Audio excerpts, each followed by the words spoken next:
यहां पर मेरे पूर्व वक्ता हमारे डिप्टी सीएम जो चिकित्सा शिक्षा और चिकित्सा स्वास्थ्य विभाग के मंत्री भी हैं, उन्होंने अपनी बात यहां पे रखी थी। उससे पहले श्री दयाशंकर मिश्रा दयालु जी ने भी अपनी बात को आपके सामने रखी। स्वाभाविक रूप से हर मां बाप की इच्छा होती है कि उसका बच्चा पढ़ लिख करके एक सुरक्षित भविष्य की दिशा में अग्रसर हो सके। इसके लिए उन्हें अपने स्तर पर अच्छी शिक्षा दिलाने का प्रयास करता है, सही मार्ग दिखाने का प्रयास करता है। लेकिन जब अपेक्षित परिणाम नहीं आते हैं तो न केवल वह नौजवान बल्कि उसके मां बाप, उनके नातेदार, रिश्तेदार, इन सब के सपने भी चकनाचूर होते हैं। किसी नौजवान के सपने का चकनाचूर होना ये केवल एक उस यूथ या उस युवा के साथ धोखा नहीं है, बल्कि आने वाली पीढ़ी के भविष्य के साथ भी धोखा होता है और विकास को बाधित करता है। उत्तर प्रदेश जैसा राज्य ये वैसे ही बीमार नहीं हुआ था, ये बीमारू राज्य वैसे ही नहीं बना था। इसको इस प्रकार की चयन की प्रक्रिया में भेदभाव करके बेईमानी और भ्रष्टाचार ने इस राज्य को बीमारू बना दिया था, अराजक प्रदेश बना दिया था, गुंडागर्दी से त्रस्त प्रदेश बना दिया था, महीनों महीनों कर्फ्यू वाले प्रदेश के रूप में उत्तर प्रदेश को बदल दिया था। कोई भी व्यक्ति अपने आप को सुरक्षित नहीं महसूस करता था। चयन की प्रक्रिया में इतने भेदभाव होते थे कि माननीय न्यायालय को उन्हें रोकना पड़ता था। माननीय न्यायालय ने उस हर एक नियुक्ति की प्रक्रिया में 2017 के पहले कहीं ना कहीं उन्हें स्थगन आदेश देकर के रोका हुआ था और तमाम प्रकार की तीखी टिप्पणियां की थी। जो बात यहां पर अभी हमारे डिप्टी सीएम कह रहे थे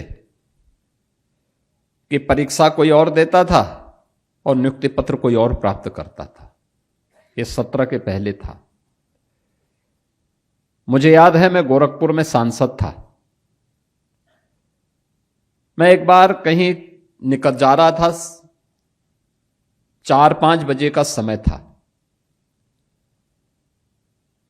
आगे हाईवे जाम था। मैंने पूछा क्यों जाम है, तो मुझे पुलिस के अधिकारी आए, उन्होंने कहा साहब एक नौजवान ने सुसाइड कर दिया है। जो कि वह गांव जहां सुसाइड हुआ था तो मेरे संसदीय क्षेत्र का हिस्सा था। तो मैं अपनी गाड़ी से उतरा, मैंने कहा मैं मिलता हूं उन परिवार के लोगों से। तो अधिकारियों ने मुझसे कहा कि लोगों में बड़ा आक्रोश है, आप मत जाइए। मैंने कहा भी आक्रोश आज है तो मुझे तो आने वाले समय में वोट मांगने जाना ही है, तब भी तो ये आक्रोश होगा। मैंने कहा मैं जाऊंगा। मुझे लोगों ने देखा वे शांत तो है, मैंने उनसे बातचीत की। मैं भौचक था देख करके कि मैं उस परिवार से मिला जिस परिवार के नौजवान ने आत्महत्या की थी। मैंने उस परिवार के उस नौजवान जिसने आत्महत्या की थी उसके माता पिता से मैं मिला। वो अकेला लड़का था। मैंने कहा ये घटना कैसे घटित हो गई। उन्होंने कहा देखिए उत्तर प्रदेश पुलिस भर्ती में मेरिट में इसका नाम आया था, लेकिन इसको नियुक्ति पत्र नहीं दिया गया और उसी से डिप्रेशन में आया। उसके बाद इसने सुसाइड कर दिया। उत्तर प्रदेश लोक सेवा आयोग और उत्तर प्रदेश माध्यमिक शिक्षा चयन आयोग की भर्ती की प्रक्रिया के बारे में और उस समय के न्यायालय की टिप्पणी के बारे में हर एक नौजवान उस समय का जानता है। क्योंकि 9 साल हो गए हैं, 9 साल के बाद तो काफी परिवर्तन हुआ है। आप में से बहुत सारे लोग उस समय नाबालिग रहे होंगे, वो नहीं जानते उस समय के बारे में। यानी जो व्यक्ति एलिजिबल नहीं था वो चेयरमैन हो गया था, जिसकी स्वयं की डिग्री फर्जी थी वो आयोग का चेयरमैन बनकर के सिलेक्शन कर रहा था। इस प्रकार की अराजकता होती थी, पैसे का लेन देन होता था, भर्ती नहीं हो पाती थी। हम लोगों ने देखा है कि 2017 में जब मैं मुख्यमंत्री बना तो मेरे सामने आया, मैंने पूछा भाई भर्तियां क्यों नहीं हो रही है, तो हर एक भर्ती में स्टे था। हमने कहा स्टे का कोई कारण तो होगा। मैंने सबसे पहले उत्तर प्रदेश पुलिस बोर्ड को, भर्ती बोर्ड को बुलवाया, क्योंकि सबसे ज्यादा भर्ती होनी थी वहां। मैंने कहा भी स्टे क्यों है? उन्होंने कहा कोर्ट चाहता है कि भर्ती की प्रक्रिया पारदर्शी हो। तो मैंने कहा आप लोग क्या चाहते हैं? ये भर्ती की प्रक्रिया पारदर्शी क्यों नहीं होनी चाहिए? जो माननीय न्यायालय चाहता है उसके अनुसार नियमावली तैयार करिए, भर्ती की प्रक्रिया को आगे बढ़ाइए, न्यायालय में शपथ पत्र दाखिल करो। अगले 3 महीने के अंदर हमने सभी औपचारिकताएं पूर्ण की। माननीय न्यायालय ने, सुप्रीम कोर्ट ने हमें परमिशन दी। हमने भर्ती की प्रक्रिया प्रारंभ की है और मुझे बताते हुए प्रसन्नता है कि अब तक हम 2,20,000 से अधिक पुलिस की भर्ती उत्तर प्रदेश के अंदर संपन्न कर चुके हैं। आप अनुमान करिए केवल पुलिस में ही 2,20,000 से अधिक भर्ती। पहले छोटी सोच थी तो काम भी छोटे छोटे करते थे। मुझे 2025 में 60,000 नौजवानों की भर्ती करनी थी। सभी लोग कहते थे साहब 60,000 कैसे हो पाएगी, और कहना भी उनका स्वाभाविक था, क्योंकि अधिकारी तो पुराने ही है, तो मानसिकता बदलने में थोड़ा समय लगता है। मैंने कहा क्यों इसकी चिंता कर रहे हो? उन्होंने कहा साहब ट्रेनिंग कैसे होगी? मुझे भी एक बार तो लगा कि हाँ ट्रेनिंग, क्योंकि 2017 में जब हम लोग ट्रेनिंग के लिए पुलिस की भर्ती मुझे करनी थी, 30,000 पुलिस की भर्ती मुझे करनी थी उस समय। पहले लॉट में, फर्स्ट फेज में 30,000 पुलिस आरक्षी की भर्ती होनी थी। ट्रेनिंग कहां होगी? क्योंकि 9 महीने की ट्रेनिंग भी होती है। तो मैंने एक पूछा भाई उत्तर प्रदेश में ट्रेनिंग की क्या स्थिति है? कुल क्षमता थी 3,000 की। अब हम कहां करें? मैंने भारत सरकार से बातचीत की। मैंने कहा मिलिट्री, पैरामिलिट्री के ट्रेनिंग सेंटर होंगे। अन्य राज्यों से बात की और तब जाकर के हम लोग पुलिस की वो भर्ती पूरी कर पाए थे। ये 2017 की बात कर रहा हूं। और 25 में जब हमने भर्ती की, 60,244 नौजवानों का एक साथ भर्ती, और एक साथ भर्ती के बाद ट्रेनिंग के लिए बहुत सारे लोग ये मानते थे कि यूपी उनके पास आएगा गुहार करने के लिए कि ट्रेनिंग के लिए अपने सेंटर दे दो। मैंने कहा नहीं, यूपी अपनी ट्रेनिंग क्षमता स्वयं विकसित करेगा। और मुझे बताते हुए प्रसन्नता है कि अभी मैंने 26 अप्रैल को पासिंग आउट परेड के माध्यम से उन 60,244 नौजवानों को अब फील्ड ड्यूटी में भेज दिया है, उनकी सफलतम ट्रेनिंग के बाद। ये सभी ट्रेनिंग उत्तर प्रदेश के अंदर ही, उत्तर प्रदेश के ही केंद्रों में हुई है, जो उत्तर प्रदेश पुलिस के अपने केंद्र हैं। कार्य करने की इच्छा शक्ति, गवर्नमेंट की जो स्पष्ट नीति होनी चाहिए, साफ नियत होनी चाहिए, परिणाम भी आते हैं। आज उसी परिणाम का, उसी दिशा में किए गए प्रयासों का परिणाम है कि हमने अब तक 9 लाख से अधिक नौजवानों को सरकारी नौकरी दी है यूपी के अंदर, 9 लाख से अधिक। और देश के अंदर किसी भी राज्य में सबसे अधिक नियुक्ति की प्रक्रिया को सकुशल संपन्न करने, पारदर्शी तरीके से संपन्न करने का यह रिकॉर्ड है। लगातार अभी हम लोग कर रहे हैं।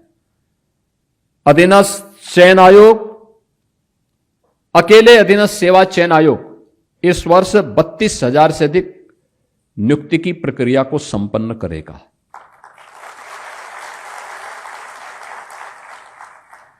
शिक्षा चयन आयोग, इसमें हजारों शिक्षकों की भर्ती की प्रक्रिया इसके माध्यम से संपन्न होनी है। उत्तर प्रदेश लोक सेवा आयोग लगभग 15,000 भर्ती इसको करनी है, इस वर्ष ये इसको संपन्न करेगा। उत्तर प्रदेश पुलिस भर्ती और प्रोन्नति बोर्ड वर्तमान में उनके सब इंस्पेक्टर के और होमगार्ड की भर्ती की परीक्षा संपन्न हो चुकी है। अगर इन दोनों को मिलाकर के देखेंगे तो यह संख्या है 45,000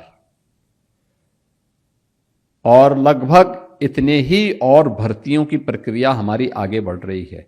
ये मान करके चलिए कि अगले एक वर्ष, इस एक वर्ष के अंदर यानी 26-27 के अंदर अकेले यूपी के अंदर 1.5 लाख इन सभी विभागों में भर्ती की प्रक्रिया, इन सभी आयोग और बोर्ड के माध्यम से 1.5 लाख से अधिक भर्ती की प्रक्रिया संपन्न होनी है।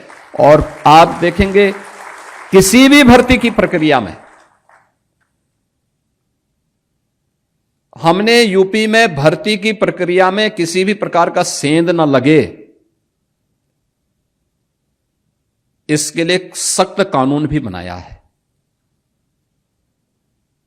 जो भी इन भर्ती की प्रक्रिया की, इसकी पारदर्शिता पर, इस भर्ती की प्रक्रिया की किसी भी प्रकार की धांधली करते हुए पाया जाता तो उसको आजीवन कारावास की सजा और उसकी पूरी संपत्ति को जब्त करने का कानून भी हमारे पास मौजूद है।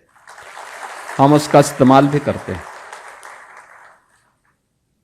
परिणाम है, आज हम लोगों ने 9 लाख से अधिक भर्ती की।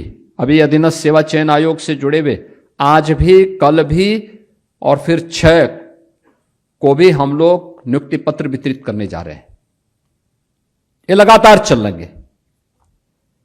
ये भर्ती की प्रक्रिया पूरी पारदर्शिता के साथ, निष्पक्षता के साथ, बिना भेदभाव के, क्योंकि मेरा मानना है किसी भी प्रतिभावान नौजवान को जाति, क्षेत्र, संप्रदाय के आधार पर उसके साथ भेदभाव होना यह अपने आप में महापाप का कारण है। हम उस प्रतिभा को कुंठित करते हैं और विकास को अवरोधित करते हैं। अगर हमने भेदभाव किया होता तो हम उत्तर प्रदेश की अर्थव्यवस्था को इन 9 वर्षों में, जिसमें कि हमें वैश्विक महामारी कोरोना से भी जूझना पड़ा था, हम उत्तर प्रदेश की अर्थव्यवस्था को 3 गुना नहीं बढ़ा पाते। हम उत्तर प्रदेश की प्रति व्यक्ति आय को 3 गुना करने में सफल नहीं हो पाते। उत्तर प्रदेश के अंदर कानून व्यवस्था या उत्तर प्रदेश के अंदर आज जो हमने देश का सबसे अच्छा इंफ्रास्ट्रक्चर हम लोगों ने दिया है, एक्सप्रेसवे का, हाईवे का, ग्रामीण सड़कों का, ये हम नहीं दे पाते। जिन विभागों के बारे में लोग जानते ही नहीं थे कि ये भी कोई विभाग है, आज उन विभागों ने अच्छा काम करना प्रारंभ किया है।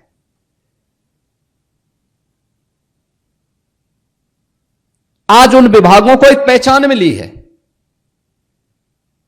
प्रयास करने से होता है और उस प्रयास के लिए उस प्रकार के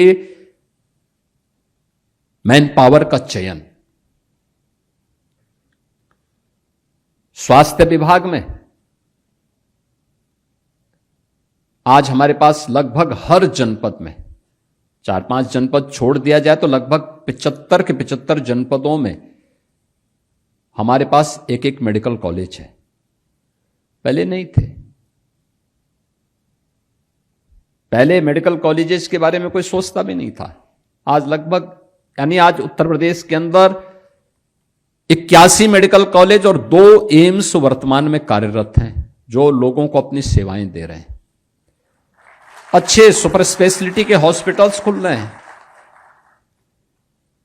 नर्सिंग कॉलेजेस खुल रहे हैं। पहले न कॉलेजेस थे और न ही उनमें स्टाफ था। रूप से परिणाम भी उसी प्रकार से आता था, पूरा सिस्टम ही बीमारू था। खाद्य सुरक्षा और औषधि प्रशासन के बारे में लोग जानते ही नहीं थे, जबकि एक बहुत महत्वपूर्ण विभाग है।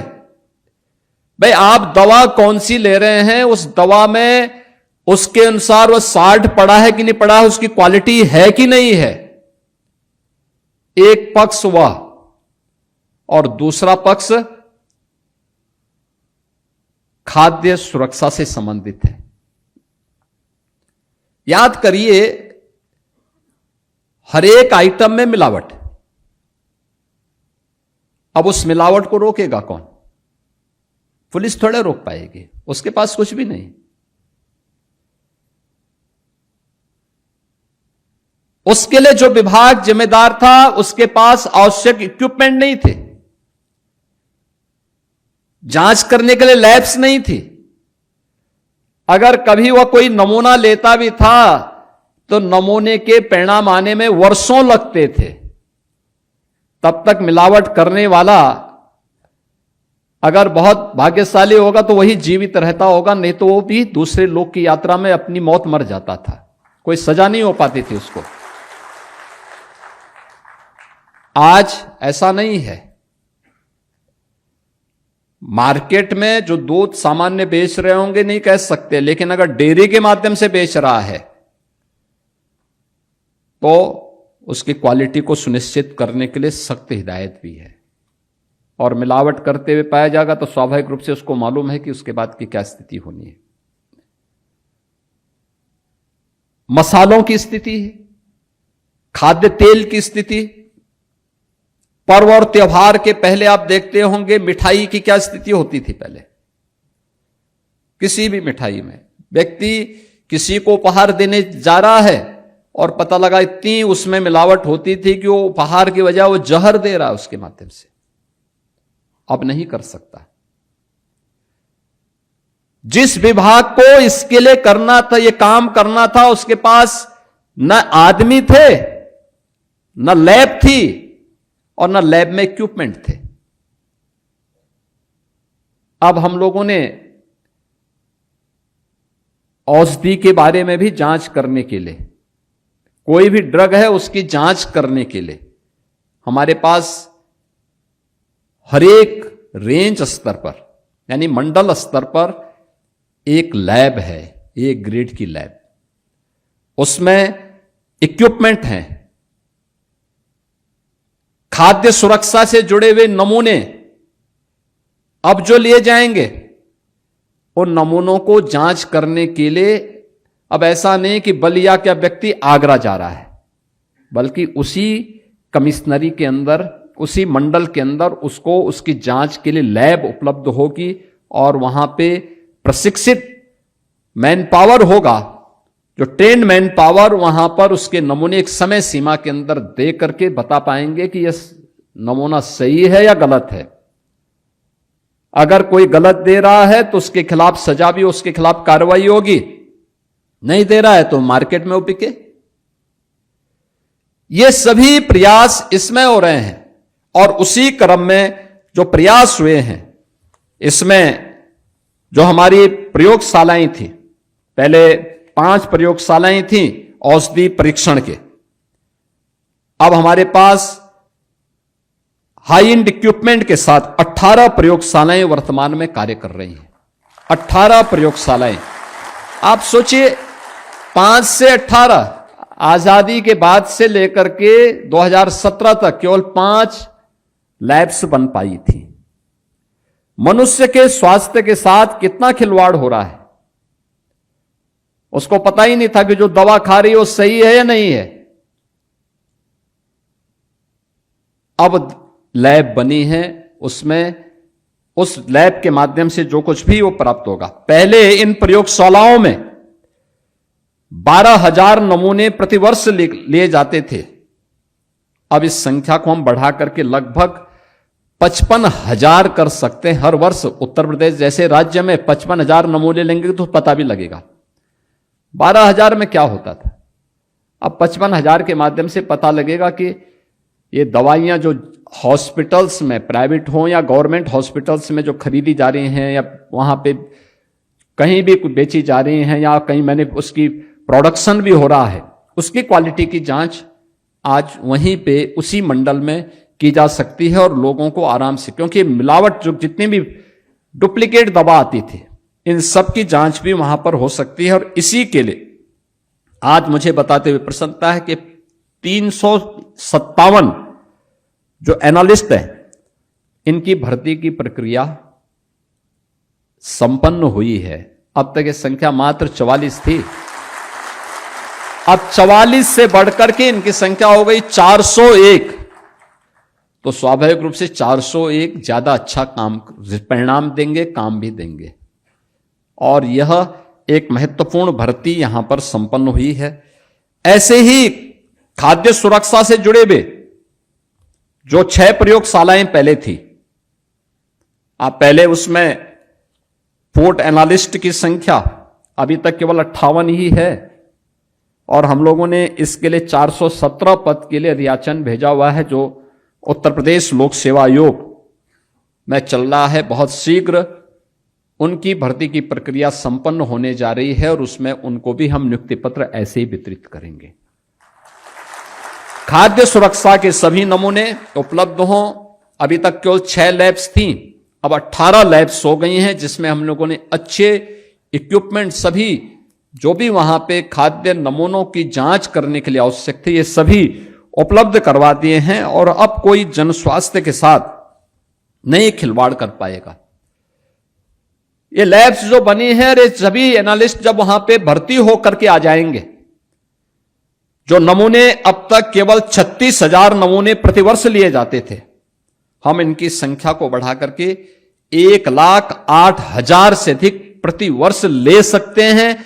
और प्रत्येक खाद्य सामग्री जो जनता के लिए परोसी जाएगी उसकी क्वालिटी को सुनिश्चित कर पाएंगे।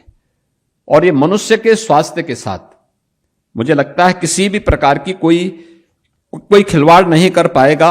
यह कार्य इसके माध्यम से करने का एक प्रयास हुआ है। और जो मार्केट से कोई भी मिलावट वाली सामग्री है, कोई भी इस प्रकार की चीजें हैं जो उसके स्वास्थ्य के साथ खिलवाड़ करता हो, उसको हटाने की प्रक्रिया का एक हिस्सा आज इसके साथ ही 252 डेंटल हाइजीनिस्ट की भी भर्ती की प्रक्रिया संपन्न होकर के नियुक्ति पत्र वितरित किए जा रहे हैं।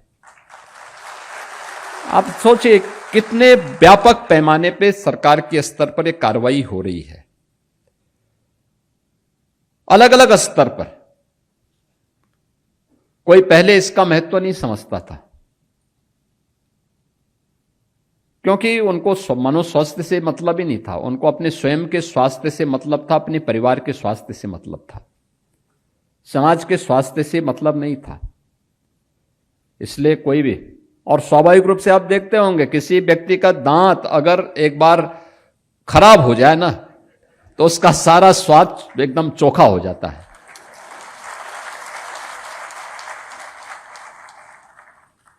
आप देखो किसी का दांत थोड़ा परेशान कर ले, उसके सामने कितने भी अच्छे व्यंजन आप रख ले, वो बेचारा देखता रह जाएगा, लेकिन दांत उसका जो है उसको परेशान कर डालेगा।